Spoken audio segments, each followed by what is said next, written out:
Slow down, movie. Take a breath. Andy and his things, his clothes and his toys. And one very he is using things that belong to his school. All right, who's been flossing with the movie? Don't you think it's fun making things like this? The diorama-rama. Andy does. Too bad this is math class. Miss Ballard is pleased. But now it's time for the children to return to their desks. They're going to practice writing. Andy likes that. He likes to write. He'll hurry back to his desk. Sorry, that was a stage direction. But Andy forgot things. It's bad your teacher is disappointed in you when you don't seem to... Taking care of your short film. After school, Andy doesn't feel like playing with his friends. But he wants to do something. Rebel without a pube. Now what does he see? This is Fred. He isn't one of Andy's regular friends. He's older. He watches Disney XD. But Andy's thinking Fred might be a friend. And Fred's thinking that Andy may be almost big enough. If Andy can have an older boy as a friend, then nobody can call him baby anymore. Ooh, sad. So he asks Fred to come and see his tadpoles. He has 2 live ones. Ooh, that's a red flag. Fred might like to see the tadpoles sometime. Then Andy tells Fred about something else he has, something he received as a present. Fred would like to see that. Go to Andy's house. Ooh, this movie has a MacGuffin. I bet it's like an amulet or an idol or something. This is Andy's room. Here's Andy with Fred. At Tanagra. And here are Andy's tadpoles. See? Oh, they're dead. And Andy suspects foul play. Now Andy remembers he hasn't thought to feed them for many days. Whoops. And that was one of his responsibilities. He made a promise to a dying frog. But he can still show Fred his special present. Fred, run. That's what Fred came to see. If Andy can only find it. His very best thing of all. A Cheeto that looks like a wiener. He just has to find it. Because Fred might not believe him, and... That's bad. Fred says he should have known better than to come home with a little kid. Give me a call when you can watch PG movies. Now Andy's really alone. Just him and his tadpole. Oh, right. And look at this. His jet airplane. That cost $2 billion. Poor Andy. Won't he ever learn to take care of things? I'm guessing in the next 6 minutes or so. Here's June, Andy's sister. She wants to play. But Andy says no. He pushes everyone away. It seems Andy just can't get along with anybody today. Look out, it's the Frog Mafia. Oh, wait, it's Mom. Anybody but Mother. Maybe Mother knows where Andy's special present is. No, she doesn't. Ma, you're killing me. But she does know that something is troubling Andy. What is it? A narrator? So Andy tells her about what happened at school. And about Fred and the tadpoles and losing his present and... And about Korea. Well, why do things like that happen? Mother says, well, Andy, why do you think? Calvinism? Because Mother knows, and Andy knows, and we know. Don't drag me into this. That those things happen because Andy hasn't learned to take care of things. Wow, Mom threw Andy under the bus. Now June is having trouble with her things.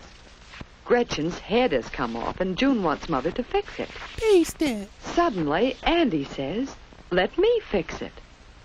Right now, he's going to start showing that he can take care of things. And it's broken beyond repair.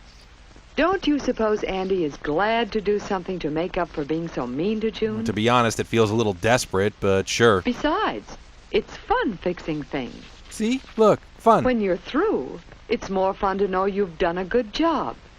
And it's fun to see how much people appreciate it. Now Andy knows he has friends. He doesn't have to cut himself today. He thinks he can fix that jet airplane, too. And broker peace in the Middle East. But some things can't be fixed. Unless... And no fixing will find things you've lost, such as Andy's favorite present. No, Andy will have to take care of his things all the time. First thing tomorrow. He'll begin right now by putting his jacket and cap away where they belong. Then he'll know just where to find them tomorrow morning. That's another one of his responsibilities. Looking fine. But, there's a button missing. And the remaining buttons are dead. Well, Mother will be glad to sew on a new button, especially now that Andy is helping her by looking after his clothes. It's not like she had any plans today. Andy's going to look after his other things, too. He's going to have a certain place for each thing and keep each thing in its place. His merciless reign begins now! And he knows one way to show Fred and the kids at school that he's no little kid. And he's really quite grown up. He'll sue them all for slander. Ever since then, Andy's been thinking about how grown up it is to take care of things. When he cleans up his wagon, he thinks about how often he sees the firemen working over their fire engines and equipment to make sure everything is always ready to use. And he's got big plans for the fire department. Andy has some new fish in place of his tadpoles. I wonder what it'll be tomorrow. When he feeds them, he thinks of Cousin Len, who helps his father take care of the cows on his dairy farm, where Andy likes to visit. The animals smell death on Andy. When Andy picks up things that might cause someone to fall and hurt himself, he thinks of his friend the policeman, who helps the children go to and from school safely. Yeah, my cousin's in the big city busting gangsters and wooing dames, and I pull this bum detail. Andy has learned, too, that some things break very easily. Like hearts and So collarbones. he must be especially careful of them and use them just as they're supposed to be used. That's being grown up, too. Many men work with things made of glass and with other things that have to be handled very carefully. Like science bongs. Some things that are fun to do are also messy. But Andy has learned to clean up the mess as soon as he's through. After all, doesn't Mother spend a great deal of time washing dishes and cleaning up after the family has eaten? Yeah, but she enjoys it. And when Father does his jobs about the house, doesn't he clean up and put away the tools? Yeah, well, okay, bad example, but you know what I'm saying. Yes, cleaning up after yourself is a grown-up way to behave. And what's more, you'll know you've done something that's a real help to your family. Like helping Mom hoard the newspapers and putting new air fresheners next to the dead pets. Taking care of things is a real help at school, too. You just know Miss Ballard appreciates Andy's help. She'll fix it all later. And nobody thinks of Andy as a baby anymore. Everybody likes Andy. Uh-oh, is this a dream? Today, Andy and June are having fun helping Father take care of the yard. They're learning lots of new curse words. But what is Andy so excited about? Do you know what? He's killed some more of God's He's creatures? Found his special present. What do you suppose it is? Oh, well, I bet It's a camera. Hey, give me time to guess. Andy's own camera that he got on his birthday. Of course, it's a little dirty. Andy should never have left it outdoors. Can they fix it? Should they fix it? Father thinks they can fix it this very afternoon. To the Apple Store!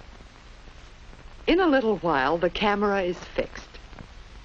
What's more, now that Andy has shown that he can be responsible for taking care of things and using them properly, How has he demonstrated that? Father thinks he's big enough to use the camera and take real pictures. Of real And he supermodels. wants to take a picture of Fred, the boy who came to see the camera the day Andy couldn't find it. Remember? I do. Now Fred is glad to play with Andy. He knows that Andy is not too little to be a friend. Consumer products for the win. If you want people to know that you're growing up, learn how to take care of things. You'll have more fun, too. Look, Andy seems like a nice kid, and I hate to be that guy, but all he really did in this movie was confront that he has a problem. He's got a long way to go before he actually takes care of things, all right? Otherwise, great movie.